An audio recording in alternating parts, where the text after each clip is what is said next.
साथियों नमस्कार। पटना बिहार से मैं अमिताभ कुमार दास, आईपीएस 94 बैच, और आप देख रहे हैं मेरा अपना यूट्यूब चैनल दास बोले बिंदास। साथियों, इस चैनल में मैं आपको ऐसी जानकारियां भी देता हूं जिनको जानना जरूरी है, लेकिन जिनको ज्यादातर लोग नहीं जानते। आज मैं आपको एक ऐसे महान क्रांतिकारी की दास्तान सुनाऊंगा जिन्होंने एक नहीं, दो नहीं, तीन नहीं, छह देशों को आजाद कराया था। इस महान क्रांतिकारी का नाम है सिमोन बोलीवार, और इस वीडियो को आप आखिर तक दिल थाम कर देखिए। साथियों, इस दुनिया में एक महादेश है दक्षिण अमेरिका, साउथ अमेरिका। यहाँ एक बहुत ऊंचा एंडीज पर्वत है और यहाँ एक बहुत लंबी नदी है, अमेजन नदी। दक्षिण अमेरिका जो है उस पर एंडीज पर्वत और अमेजन नदी दोनों का बहुत ज्यादा प्रभाव है, और दक्षिण अमेरिका में इंका सभ्यता जैसी महान सभ्यता सैकड़ों सालों तक फली फूली।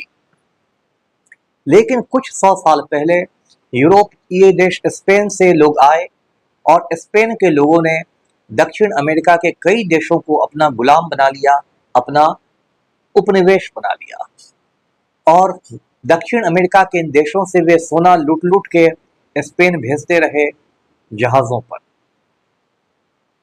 तो उसी दक्षिण अमेरिका में एक देश है वेनेजुएला, जहां हमारे आज का जो नायक हैं सिमोन बोलीवार, उनकी पैदाइश हुई थी। सिमोन बोलीवार एक बहुत ही अमीर घर में पैदा हुए थे, लेकिन जब ये बच्चे थे तभी इनके माँ और पिता दोनों की मौत हो गई।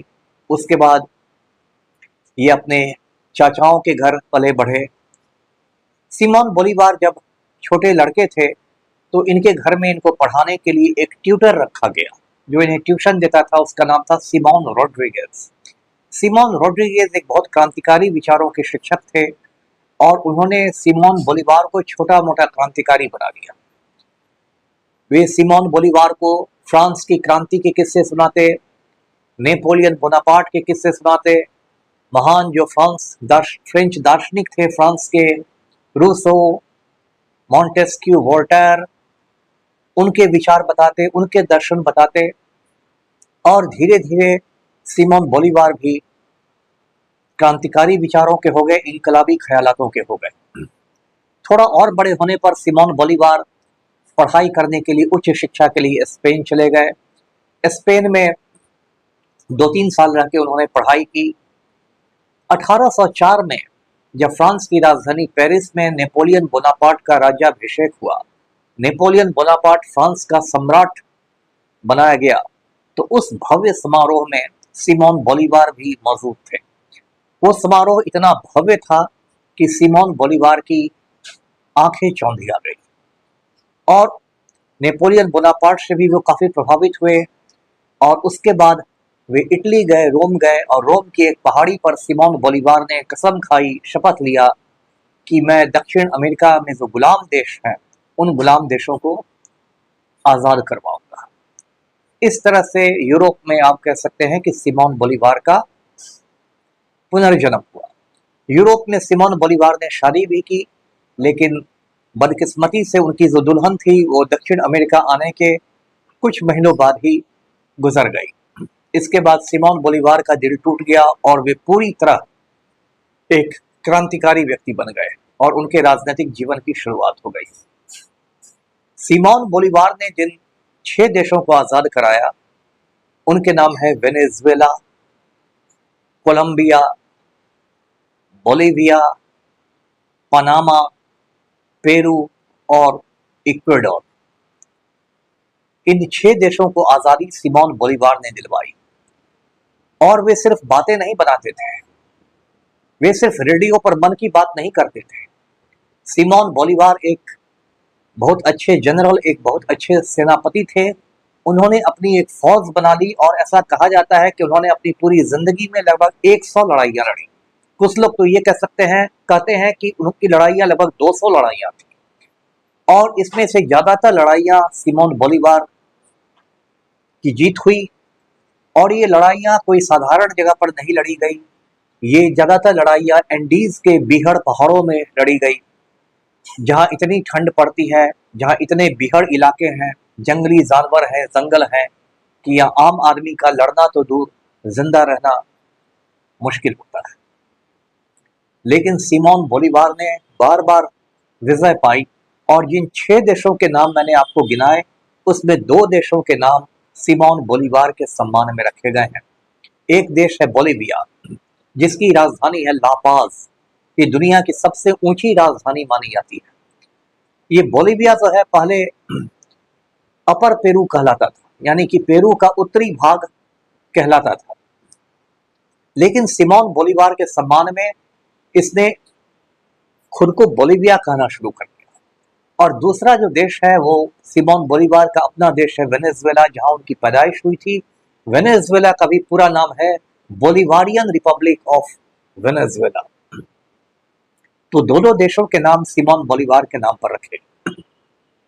साथियों, सिमोन बोलीवार बहुत ही प्रगतिशील विचारों के थे। वो सिर्फ एक सेनापति ही नहीं थे, उन्होंने दर्शन शास्त्रों का भी अध्ययन किया था, और उनके दर्शन पर, जैसा मैंने कहा, फ्रांस के महान विचारकों का प्रभाव था, रूसो का, मॉन्टेस्क्यू का, वोल्टेयर का। और इसलिए सिमोन बोलीवार अपने समय से बहुत आगे चला करते थे। आप जानते हैं कि 19वीं सदी में दुनिया भर में, खास के पश्चिमी देशों में, बहुत ज्यादा गुलामी प्रथा थी।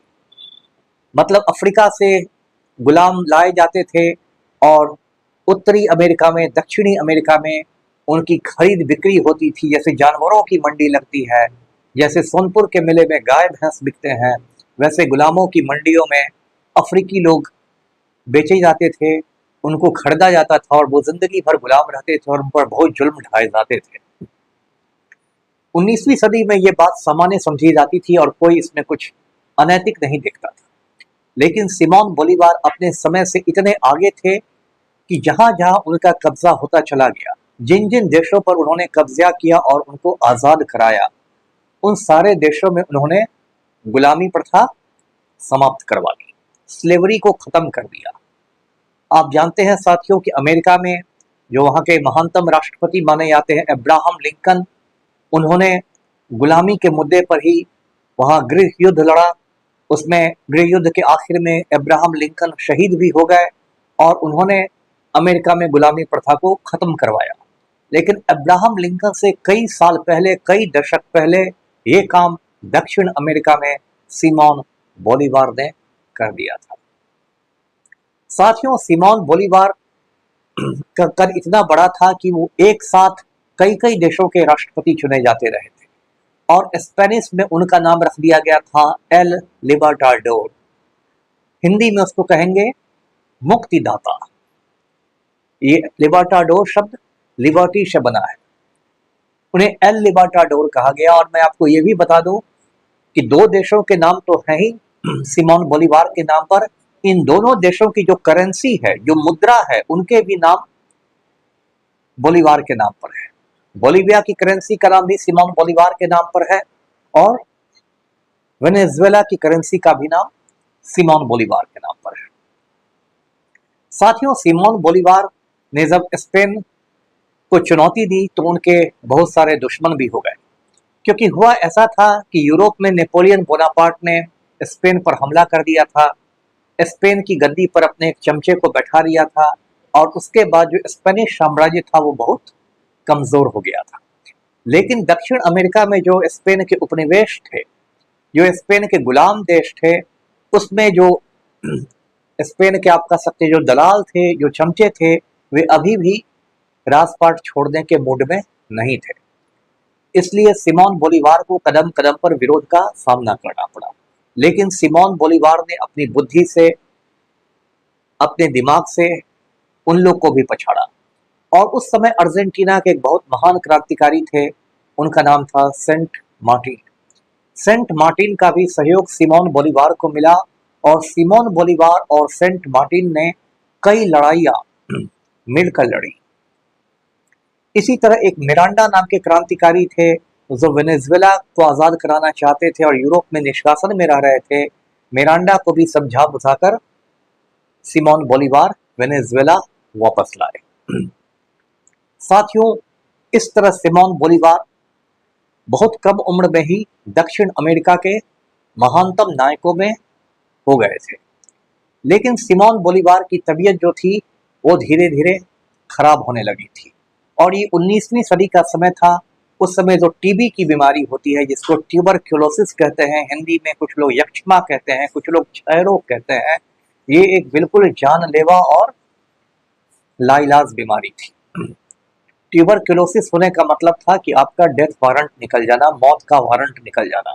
आपने हिंदुस्तान में भी पुराने किस्से सुने होंगे। हिंदुस्तान में भी जब किसी को टीबी होता था तो डॉक्टर लोग हाथ खड़े कर देते थे और उनको कहते थे कि इनको पहाड़ों में ले जाइए, सैनिटेरियम में ले जाइए, और सैनिटोरियम में वो कुछ दिन तक रहते थे और फिर वहीं पर गुजर जाते थे, क्योंकि टीबी की कोई ऐसी दवा नहीं थी। सिमोन बोलीवार के माता पिता दोनों की मौत ट्यूबरक्यूलोसिस से ही हुई थी, और जब सिमोन बोलीवार सिर्फ 47 वर्ष के थे, 47 के थे, तो उनको भी इस रोग ने जकड़ लिया। उसके बाद सिमोन बोलीवार की हालत बिगड़ती चली गई और सिर्फ 47 साल की उम्र में 1830 में सिमोन बोलीवार गुजर गए।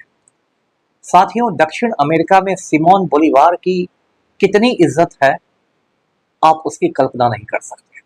हमारे देश को भी गांधी जी ने आज़ादी दिलाई थी, गांधी जी को राष्ट्रपिता का दर्जा है, लेकिन तब भी बहुत सारे हिंदुस्तानियों को आप देखिएगा, गांधी जी को भी कुछ अनाप शनाप अंट शंट बोलते रहते हैं, या गांधी जी की मूर्ति यदि चौराहे पर लगी रहती है तो वहाँ भी बैठकर आपको लोग खैनी खाते मिल जाएंगे, तंबाकू खाते मिल जाएंगे, सिगरेट पीते मिल जाएंगे।